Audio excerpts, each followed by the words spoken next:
हाय friends, good morning. आसतु आज blog start करवा। आज हूँ जेजे श्राद्ध।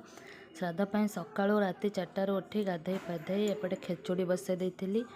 जेहेतु खेचुड़ी रे पिंड दिहब खेचुड़ी बसई देती। प्रथमे चूड़ी बसई देकी एपटे डालमा बसई देती। डालमा बसई देकी पलि आसती। एपटे माछ छणा होता। माछ बापा और दादा की माछ तरकारी करते खटा करते। एपटे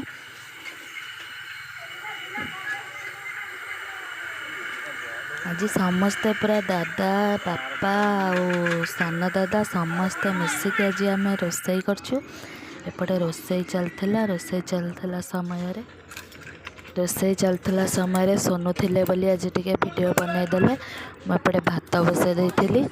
भात बसई सारा पर एपटे पलि आसती जीरा गुंड करने जो आमर डालमा दिहब। तापर एपटे भजा बसई देते दादा। जेजेंकर श्राद्ध आज की 3 वर्ष होगला। जेजे आमको छाड़ी चलीगले। जेजे तो होचंती मोर मो शरीर गोटे अंग होचंती मो जेजे। तांको बिना माने कहीं मते भी आपणे पारंतिनी। सी जणिया लोक जी कि मते बहुत सपोर्ट करती आ बहुत भल भी पाती। कल्पना भी मु करि परिबिनी से मते केते भल पाती।